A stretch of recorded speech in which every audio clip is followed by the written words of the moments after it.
Hello, this is Mish from Downtime Distraction with a review of a title called Last Will.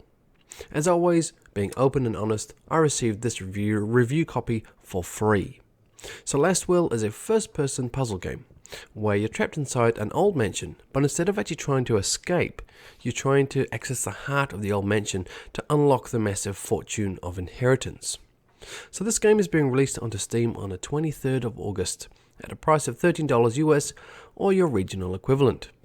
This has been developed and published by Lizard Factory. So the basic premise here, you've been left a strange will by your mysterious grandfather, whom you never knew.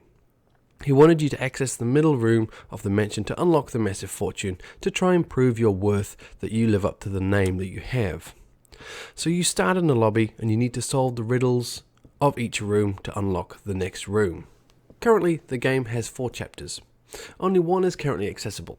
The second will be released and accessible on the 6th of September at no charge, and the others will be unlocked 2 weeks after that, and then another 2 weeks for the 4th one. So all up, there'll be 4 released. I kind of like that. I think it really builds anticipation, and it makes you, replay, because there is reason to replay this game. The puzzles range from, logic to perception to maths to communication to timing to riddles.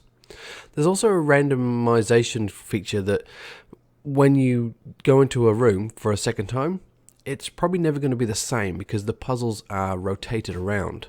So there's many different variations of the puzzles. They're basically the same type of puzzle, but just different components. So that's a nice variation to really mix it up there. So it gives it a fantastic replayability, and it helps as well because this game does have a co-op component so you can play it with friends. Not that I really think that adds much to a game like this. I'd rather play a puzzle mystery game alone to build that, the eerie anticipation and the atmosphere of a game. But each to their own.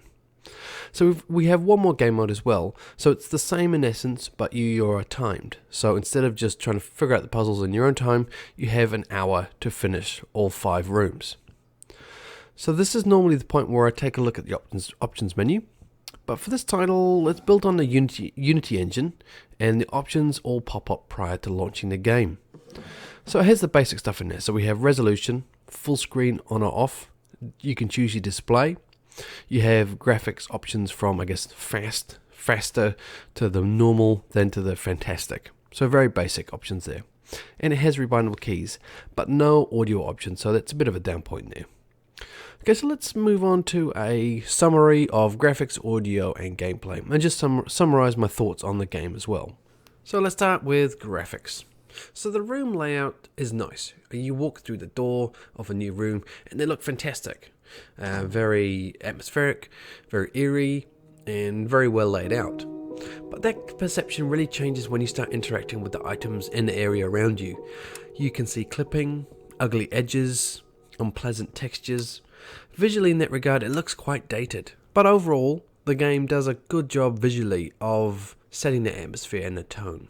It doesn't take you out of the immersion of the game with those little negative points that I mentioned. But overall, graphics are acceptable. But if you're wanting something AAA quality, this is not the game.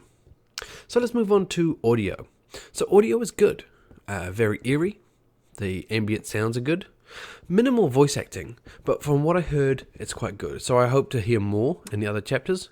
But from, the first chapter, the voice acting was very well delivered, and also, once again, it kind of builds on the eerie, creepy vibe. The game is not a horror game, but it definitely, puts you on edge. So finally, let's move on to the gameplay.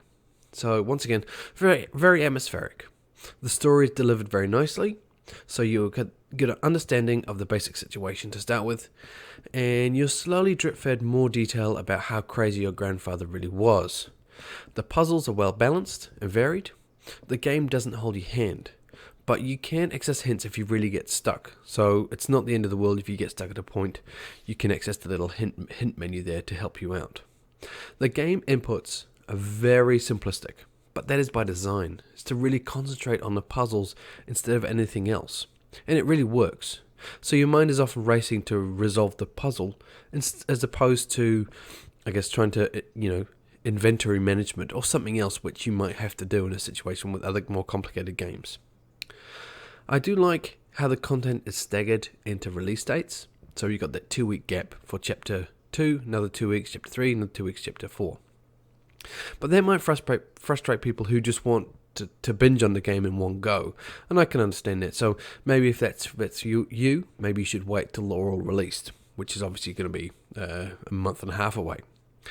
But you still have chapter 1 to complete, and that has 5 rooms to unlock in the 3 different modes. You've got the multiplayer, the timed event, or the timed mode, and the normal mode. And as I said, the variation of the puzzles really add to a replayability, which is quite nice. So you can play through it once, maybe play through it with a friend, and it'll be difficult again, which is nice. So for the minimal price, it's a good little mystery puzzle.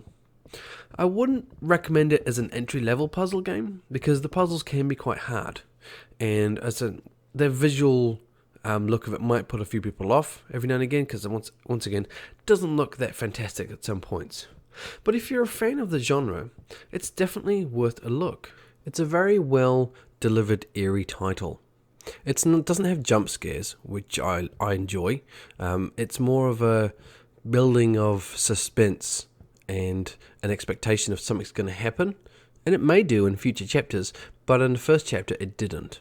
And I like that. I like the suggestion of fear and suspense as opposed to, just the bland kind of jump scare tactics, which we see a lot. So I'll wrap things up here and say, so this has been Mesh from Downtime Restrictions with a review of Last Will. I've enjoyed the game and I've enjoyed making the video.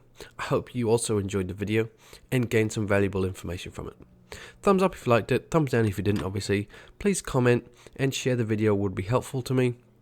And subscribe for future content from myself. And until next time, cheerio.